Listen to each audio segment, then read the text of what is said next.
And the title of today's lesson is How to Manage Your Trades According to Jesse Livermore, giving credit where credit is due. Hi, everybody. Those tuning in from social media, we are in the Strategic Day Trader room, the coaching room, actually. We're doing a coaching lesson as usual on Tuesdays. And today's lesson is going to be about how to manage your trades, really according to Jesse Livermore. It's something that I learned from a book that was written 100 years ago. Not quite 100 years ago, but almost. So here's the concept.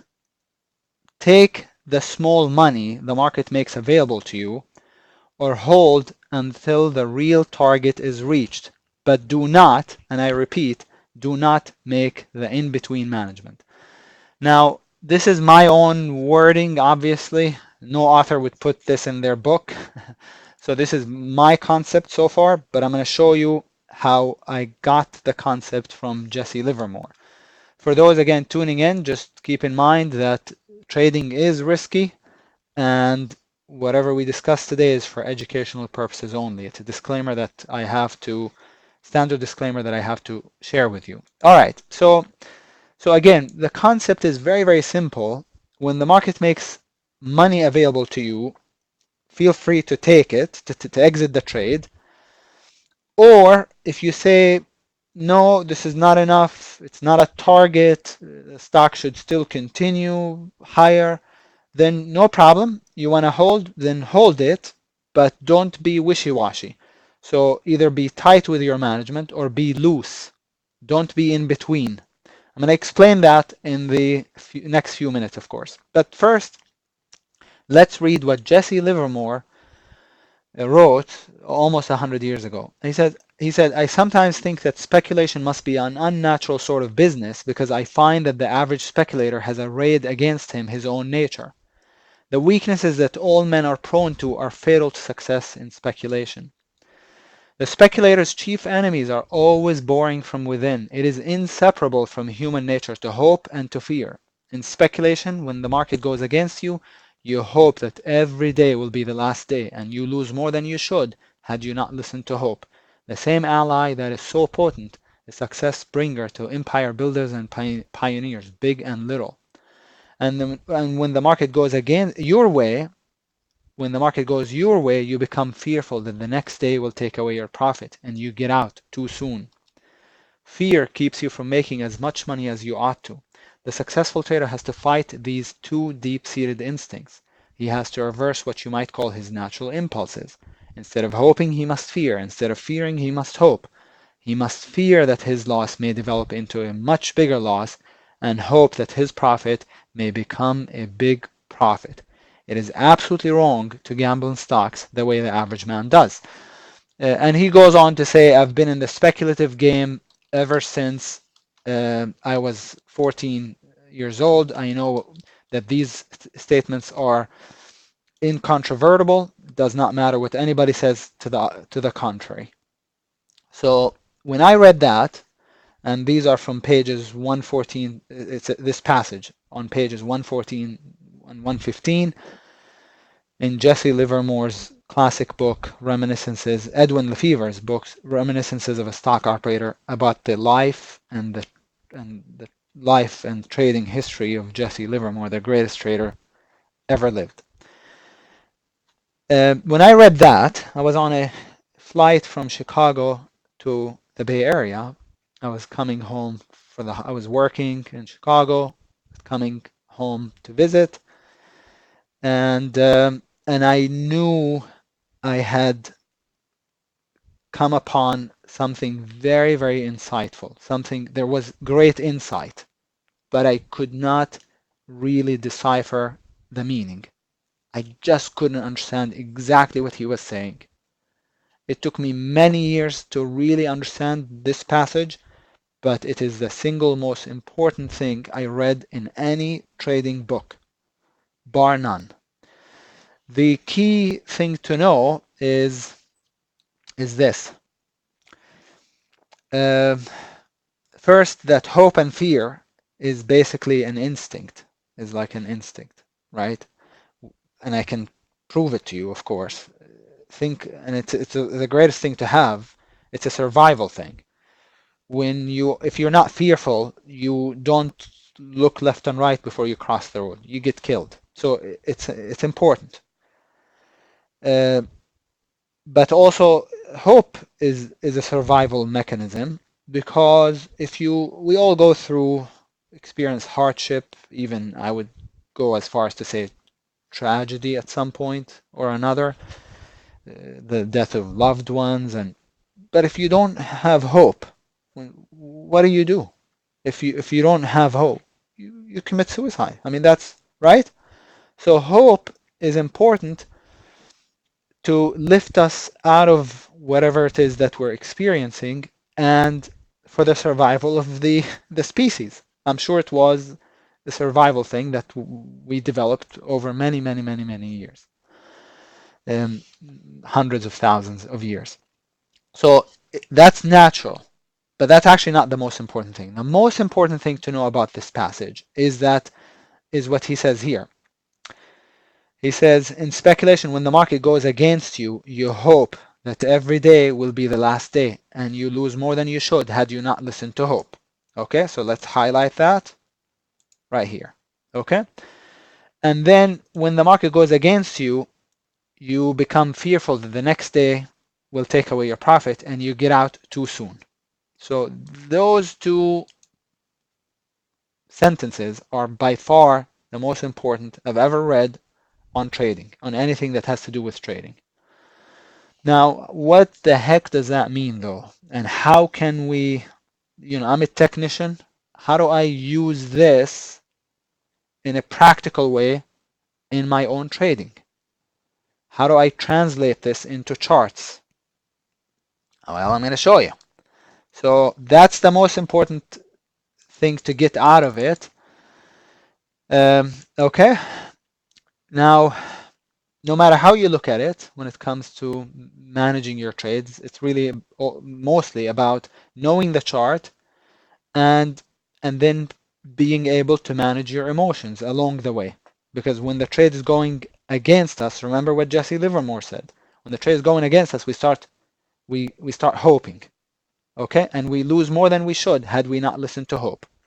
And when the market or the stock goes in our favor, we become fearful that we might give back our profit and we get out too soon. So we basically go against the golden rule of trading, which says cut your losses short, because when the market goes against us, we start hoping, right? Keeps us in the stock longer. When the market goes in our way, we start fearing, and so cut your losses short and let your profits run. We do the exact opposite due to hope and fear. No matter how you look at it, trading is 100% psychological. So when you're in the trade, once you know where the target is, it becomes a matter of managing your emotions. And if you can manage your emotions, then you can manage the trade, usually. Now let's take a look at what happens to the trader when he's operating out of fear. And we said, when does fear kick in? When the stock goes your way. Now this is really a slideshow presentation, and the slideshow builds the bar one at a time, so it's better than what I'm showing you here all at once.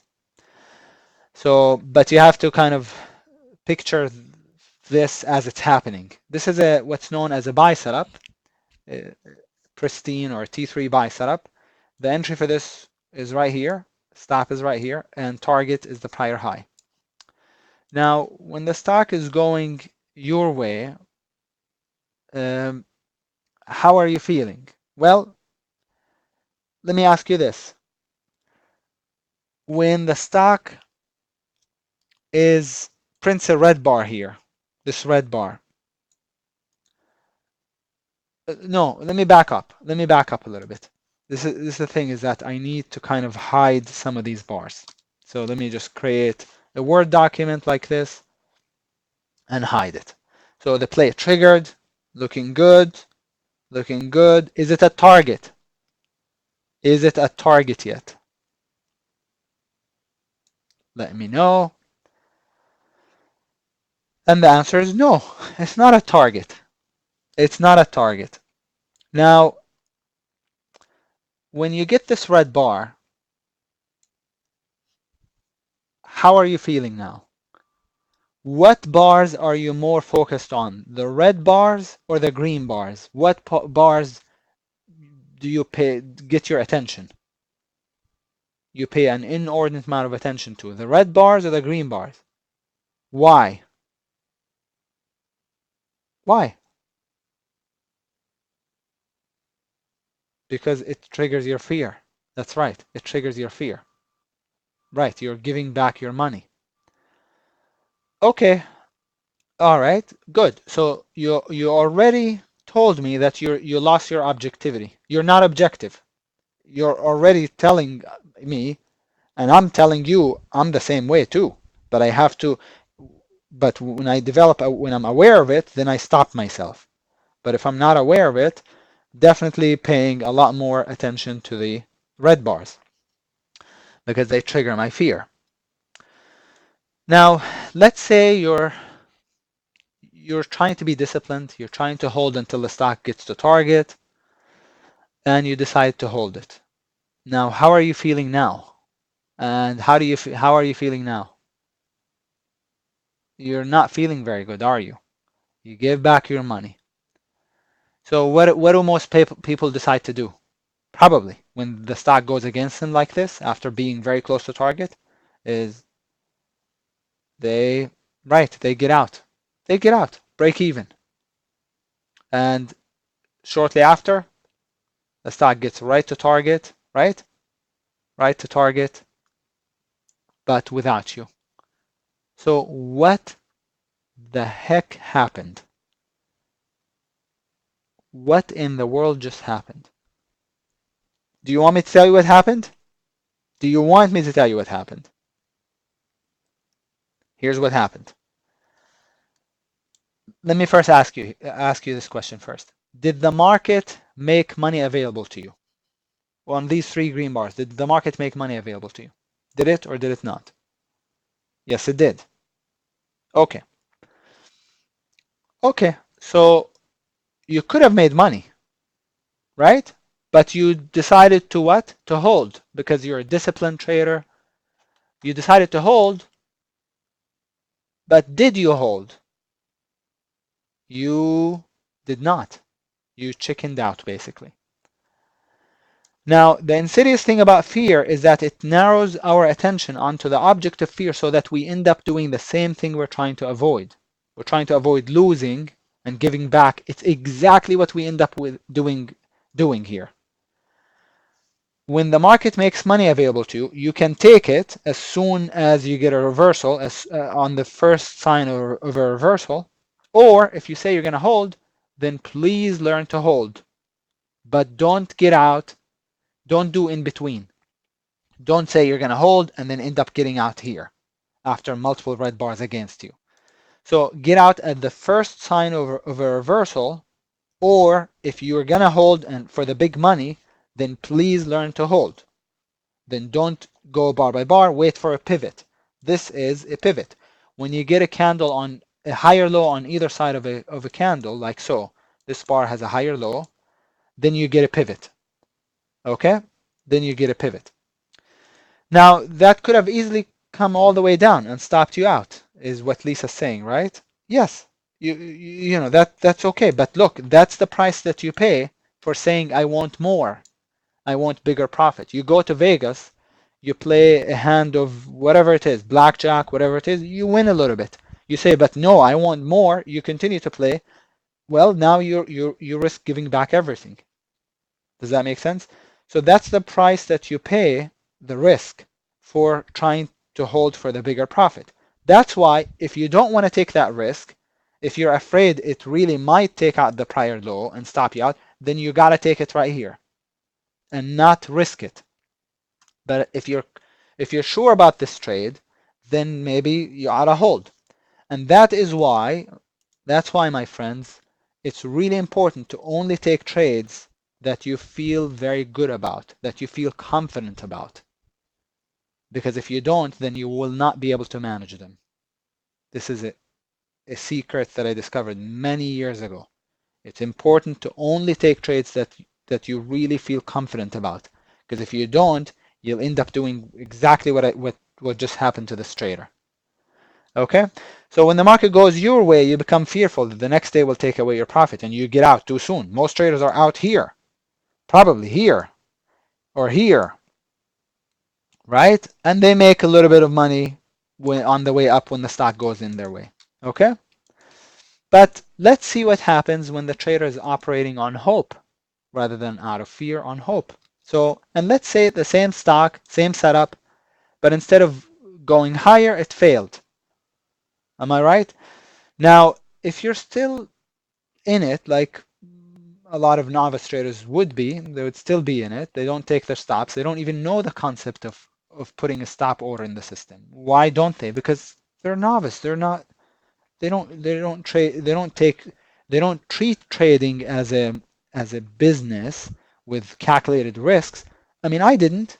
I just took a play. I would take a play when I was starting out, and if it went against me, then I thought I was wrong, or I just waited for it to go back up. But I didn't know that I can actually place a stop in the system that would kill the trade under a certain price. I didn't know that. So it was a matter of right or wrong for me, whether I was right or wrong, good or not good enough, right? But it wasn't about taking a calculated risk, putting on a specific share size based on that risk, right? And putting a stop in the system. I didn't, that concept was foreign to me. So I would keep it. And if you're keeping it after all these red bars, why would you still be holding on to it? Why would you still be holding on to it? Anybody? So what did Jesse Livermore said? Yes, hope. You got hopium. Hope kicks in because you're losing money, you're hoping, you're kneeling. I mean, I remember when I was a kid, I was terrified of my dad when I did something wrong. I'd start praying, Jesus, dear Jesus, I'll never ever do that again, I promise. If you just let this one pass or something like this. And 5 minutes later, I was doing the same thing. Kidding, but you get the point. We start hoping. Hoping for what? Hoping for what? For a green bar. Does that make sense? So now what bars are you paying an inordinate amount of attention to when you're losing? Green bars or red bars? And assuming you're in the trade long, you're in playing the trade long. The green bars, because they take you out of pain. They take you out of your pain. They give you hope. Hope that the stock will go back up and make you whole again. You get back to your break even. And then, sure enough, and then why would you still be in it? Because you're again hoping and you say, okay, here it is. This is it. And then at the end, when you get out of the trade, you feel petrified that you never even notice the downtrend. Again, fear limits our perception onto the object of fear, making most everything else invisible. And that is why it's often said that traders eat like birds and, pardon my French, crap like elephants. The quote is not even like this. The quote says, traders eat like birds and shit like elephants. That's what the quote is, really. When they make money, they make small money. When they lose big money. All right? And so just remember, when the trade is going your way, fear kicks in.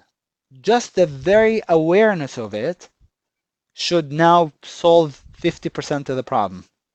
It's because, and then the second part would be, okay, so how do I counteract it? How do I deal with it?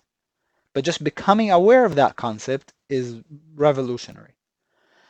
And when the market goes your way, when the market goes against you, you start hoping. When the market goes your way, we said you become fearful that you're going to give back your money and you get out too soon. That's why nobody that bought Netflix at $3 is still in it at 400. Probably nobody in the whole world. I have a friend who bought it at $3, bought 5,000 shares after the crash in 2009 at $3, bought 5,000 shares. He spent $15,000. He had $30,000 total that he invested in the market. He bought 5 stocks. 4 of them, he was sure about Netflix, so he bought $15,000 worth of Netflix at $3 a piece, a share. And then he bought 4 other stocks, and every one of those stocks went to zero, or almost zero, basically. Netflix went to $15 or something like this. He said, I gotta take it. What if it goes back down to zero, like the other ones? If he has Netflix today, what's the price of Netflix? Let me check. NFLX. NFLX, right? NFLX. $370. 370 and 54. 370.54 times $5,000 shares. It would be worth $1.8 million. Almost $1.9 million. So, okay, so just keep that in mind. That's what took him out of the game, basically, back in 2009. So, all right. And so the thing to be aware of the most is what I call the in-between management, which means you want to get out quickly or hold for a pivot. But don't do the in-between. Don't do the in-between. So you either get out quickly when the trade is going your way, you get out quickly as soon as you get a reversal, or you wait for a pivot and really wait for a pivot and don't get shaken out. And you might get stopped out, but so be it. Don't do the in-between. Don't be, you have to be either tight in your management, bar by bar maybe, or pivots. That's loose. Don't do in between. Don't be wishy-washy. Know who you are as a trader, what your style is, what suits your personality, what type of trade it is. For example, if it's a scalp trade, I'm out, bar by bar. If it's an all-day hold, and I say it's an all-day hold, and I'm trying to get out of it at the end of the day because tier 1 gaps, right? Xilinx, XLNX, I think is the symbol. Where did I get out of it? At 115. Let me show you the low, 115.25. I got out of it at 115.80. The goal was to hold it until the end of the day. If you're going to go bar by bar, if I went bar by bar that day, then I would have gotten shaken out, of course. So depending on your goal for the trade, your management you should manage accordingly to your goal for the trade. If your goal is to just as a scalp, quick in and out, then go bar by bar from the get-go. If it's something that you want to hold for the whole day, then obviously you need to manage on pivots. And what's a pivot in general? A pivot is just, real simple. I already actually talked about this in previous lessons. A pivot forms when you have a candle with higher lows on either side of a candle. So this would be considered a pivot. I mean, that's yellow, but it doesn't matter. Those are green bars, let's say, and that's a red bar. Doesn't matter. So if you have a higher low on either side of a pivot, or on either side of a candle, that's actually a pivot. Okay. Let's see. Some solutions also understand thoroughly how fear and hope cause a lot of problems. They prevent you from reading market information objectively, which is important. You want to be able to read market information objectively. They make you act on impulse rather than hard logic, and they make you lose self-confidence to always act in your own best self-interest. If you're always getting out too soon or getting out too late when the trade goes against you, you stop trusting yourself. You lose self-confidence to always act in your own best self-interest. Accept the risk before putting on a trade. Not accepting the risk is how the vicious cycle begins for most traders. They take the trade, but they really don't want to lose. I mean, I have my brother-in-law asked me about Apple when it was at 350 before they did the 7-to-1 split. And he said, I got $50,000 that I'm looking to invest. What do you think about Apple? I said, it's great. It's got a weekly buy setup. It had a great weekly chart. But I said, how much? He said, I have 50,000. I said, that's a lot. So how much are you willing to lose? He said, nothing. I said, well, I mean, what are you talking about? If you're putting money in the stock market, obviously you have some kind of it could go against you. He said, no, I really, that's all the money that I have. I said, okay, well then you can't, then you can't invest it basically. If you're not willing to lose, then you can't invest it. So you have to accept the risk before putting on the trade.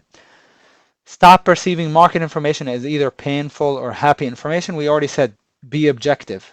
You want to read the charts objectively, regardless of your position. Maintain an objective state of mind by monitoring your stream of thoughts and your emotions. More importantly, by monitoring your emotions, a great exercise would be to actually videotape the screen. Basically, you're taping the screen and you watch it later on. After the close, maybe you watch how the trade progressed and how you managed it, and you'll see, and you'll start to ask yourself, why in the world did I get out here? I don't see a reason. Why did I get out? Oh, it's because of your emotions at the time. Probably you were afraid you're going to give back or something. Because I've done that before, and I would watch the film, and I'd say, why did I get out? Why did I buy here? Or why did I? So you learn a lot by video recording your trades and reviewing later on. Know that your losses once you know the charts and you're good at what you do, then know that your losses are the result of your attitude. Okay? So you do need to have a certain amount of knowledge, that's for sure. But this is not rocket science, or there are only two directions, up or down, right? You can only go long or short. It's not rocket science where 1,000 different things at least could go wrong and you'd lose your life, or the astronomer would lose his life. So this is not rocket science. So it's not that difficult if you have the right psychology. And when I say attitude here, I just mean your psychology. I can't write it. Psychology. Okay. And then one last quote for you to take as a takeaway. A quote that I read in a book written 2,500 years ago. When an archer shoots for nothing, he has all his skill. If he shoots for a brass buckle, he is already nervous. If he shoots for a prize of gold, he goes blind. He is out of his mind. He sees two targets. His skill has not changed, but the prize divides him. He cares. He thinks more of winning than of shooting, and the need to win drains him of power. Isn't that sublime? Isn't that just wonderful? Applies perfectly to trading. So this is not archery, but when an archer shoots for nothing, he has all his skill. If he shoots for a brass buckle, he is already nervous. If he shoots for a prize of gold, he goes blind. He's out of his mind. He sees two targets. His skill has not changed. He's the same archer. But the prize divides him. He cares now. He thinks more of winning than of shooting, and the need to win drains him of power. And that's written by Chuang Tzu, a Chinese sage. Or that's who this is attributed to, I should say. Now, it's like free throws, playing basketball, and the game is on the line, and a player could make 100 free throws in a row at practice if nothing was on the line. But if the championship game was on the line, last second of the game, shooting free throws can be really nerve-wracking. Does that make sense? It's the same thing here. So, all right. Any questions? Yes, OBS Studio is pretty good. XSplit also. XSplit.com is another program that you can use to record your trading session, your monitor. XSplit, OBS Studio are the top two, I would say. Any questions about what we covered? It's a lot to take in. I know it's a lot, but you got to start somewhere. And that is my lesson for you on management, on how to manage your trades. Now, it's not very specific. You can add, really specific items to your management. Initially, I'm going to start out on the 5-minute chart. Once the trade gets to 50% to target, I'm going to go to the 2-minute chart. Once the trade gets very close to target, then I'm going to do 1 minute bar by bar. And once it's at target, then I'm going to go use the level 2. And as soon as the bid gets taken out, then I jump out of the trade. Yeah, you need specificity, whatever the word is, right? You need to be specific, but you also need the fundamental information first, the background information. So I hope I was able to provide you with that. And from there, you got to do some work, a little bit more work, build on what we talked about. If you're in the strategic day trader room with me, come back with questions. But if you're not, please understand, I devote my time to members. I'm happy to help if you're a trader, happy to help, but I can't be, I can't be reviewing trading plans and things like that if you're not a member. And if you'd like to be a member, we have an open house going on, so feel free to check it out. It's free for those tuning in on social media. So there's a link in the description. Feel free to check out the room. There's 3 more days left. And the rest of you here, I hope this was helpful. I will talk to you tomorrow morning at 9 a.m. And level 2 is a whole other lesson, Patel, so we'll have to do that in the future. It's a completely different lesson. So we'll do that some other time. Thanks so much, everybody, and I'll talk to you in the morning at 9 a.m. Have a good night. Take care.